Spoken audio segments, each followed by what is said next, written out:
they made us laugh. They made us cheer. They gave us the soundtrack to our lives. And today they're gone. 4 American icons have taken their final bow: Polly Holliday, Lawrence Mottola, Bobby Hart, and Arthur Jones. These aren't just names in headlines. These are legends whose fingerprints are all over our culture, our memories, our hearts. If you've ever laughed at a sitcom, cheered for an underdog, hummed a classic tune, or celebrated a championship, then their stories are woven into yours. This isn't just about death, it's about lives that burned so bright, they'll never truly go dark. Stay with me. This is their story. This is their legacy. This is why they'll never be forgotten.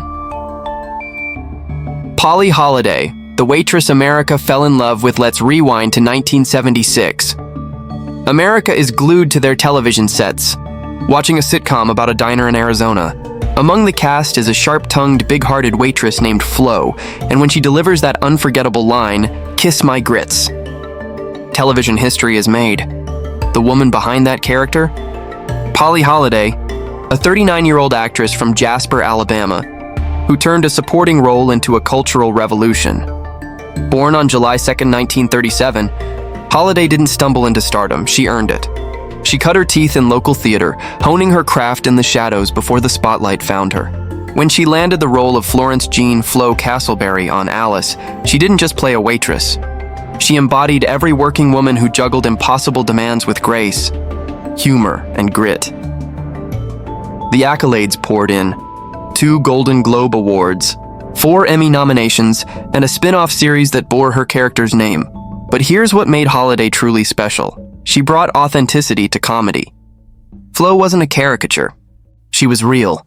She was the friend who told you the truth, the co-worker who had your back, the woman who refused to be diminished by circumstance. After Alice, Holliday's career blossomed into something even more versatile.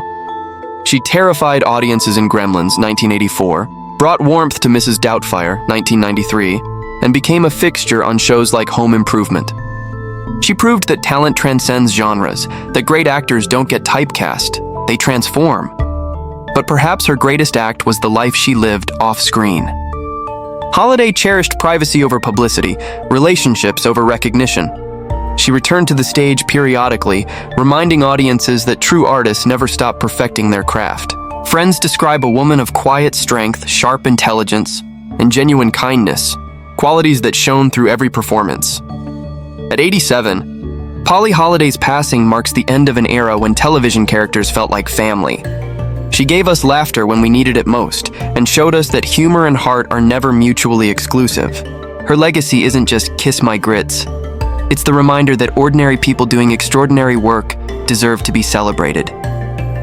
Lawrence Mottola, the scorer who rewrote history. March 25, 1972. Washington, D.C. welcomes a boy who would grow into a basketball legend. Lawrence Mottola's journey from the streets of the nation's capital to the hallowed halls of Syracuse University is a testament to dedication, discipline, and undeniable talent.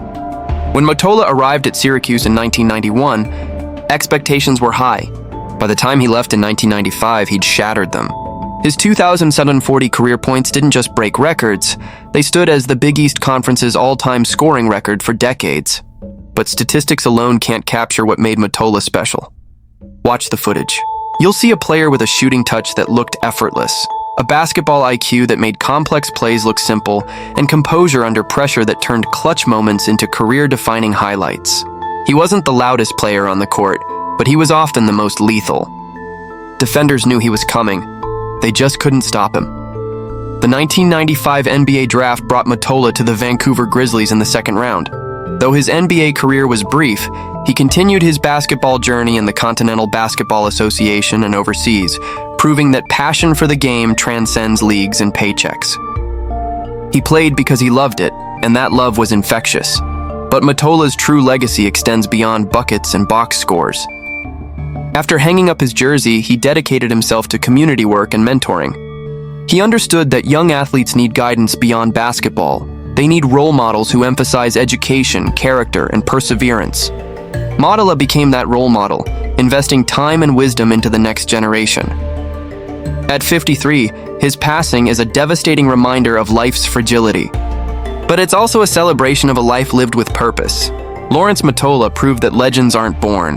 They're built through countless hours in the gym, unwavering commitment to excellence, and a willingness to lift others as you climb. Syracuse will never forget him.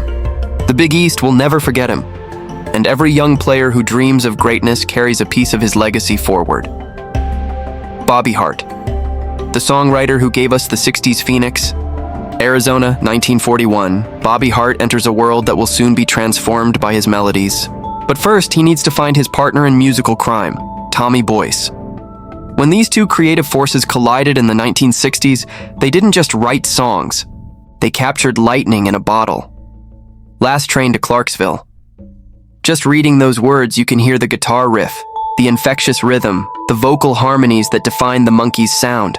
That was Boyce and Hart. Songwriters who understood that great pop music isn't about complexity.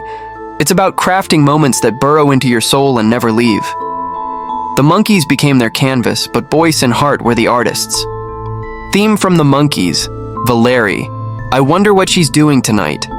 These weren't just chart toppers.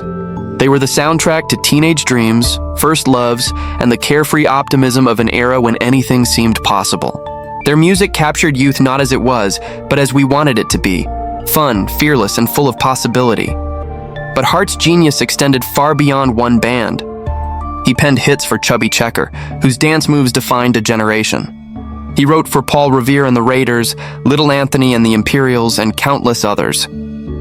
Each song bore his signature, catchy melodies that stuck in your head, lyrics that felt effortless yet meaningful, and production that made 3 minutes feel like a lifetime of joy.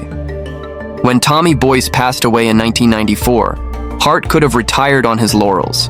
Instead, he became an advocate, fighting for songwriters' rights, ensuring that the creators behind the hits received the recognition and compensation they deserved. His induction into the Songwriters Hall of Fame was overdue validation of what fans always knew. Bobby Hart was a master craftsman. At 84, his final song has played. But here's the beautiful paradox: his music never ends. Right now, somewhere in the world, someone is discovering the Monkees for the first time. Someone is dancing to Last Train to Clarksville at a wedding. Someone is finding joy in melodies Bobby Hart created 6 decades ago. That's immortality. That's legacy.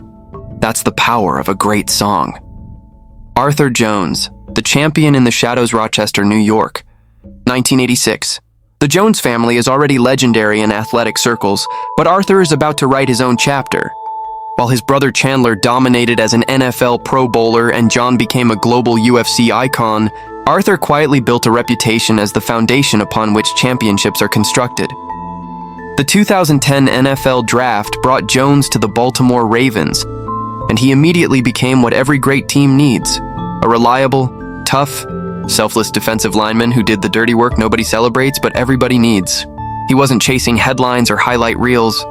He was chasing excellence, one play at a time, and then came February 3rd, 2013, Super Bowl X Babies, the Baltimore Ravens versus the San Francisco 49ers.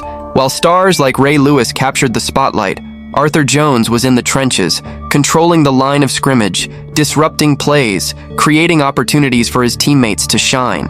When that final whistle blew and confetti rained down, Jones had achieved what every player dreams of. He was a champion. His time with the Indianapolis Colts continued his professional approach, though injuries tested his resilience. But teammates and coaches consistently praised not just his ability, but his character. In a league often defined by ego and individual glory, Jones represented something rarer: humility, loyalty, and leadership through example. At 39, his passing is a gut-punch reminder that even the strongest among us are fragile. But Arthur Jones's legacy isn't defined by what he lost. It's defined by what he gave. He gave Baltimore a championship. He gave teammates inspiration. He gave his family unwavering love and devotion. And he gave us all a reminder that true greatness doesn't always roar. Sometimes it whispers through consistent excellence and quiet strength. 4 legends. 4 different paths to immortality. 4 reminders that life is precious, legacy is earned, and memory is how we defeat death. Polly Holliday showed us that laughter is survival, that humor heals, and that supporting roles can steal hearts. Lawrence Mottola proved that records are meant to be broken. but the impact on those who watched you can never be erased. Bobby Hart gave us melodies that outlive mortality, songs that make strangers into friends, and proof that 3 minutes of perfect pop can echo through eternity. Arthur Jones reminded us that championships are built by those who do the work nobody sees, and that character matters more than statistics. Today, we don't just mourn their deaths. We celebrate their lives. We honor their contributions. We commit to keeping their memories alive. If their stories moved you, don't let this moment pass. Share this video. Leave a comment with your favorite memory. Tell someone why these legends mattered, because that's how we win against time. We refuse to forget. We refuse to let their lights go out. Rest in peace, Polly Holliday, Lawrence Mottola, Bobby Hart, and Arthur Jones. You gave us so much, and we will never, ever forget.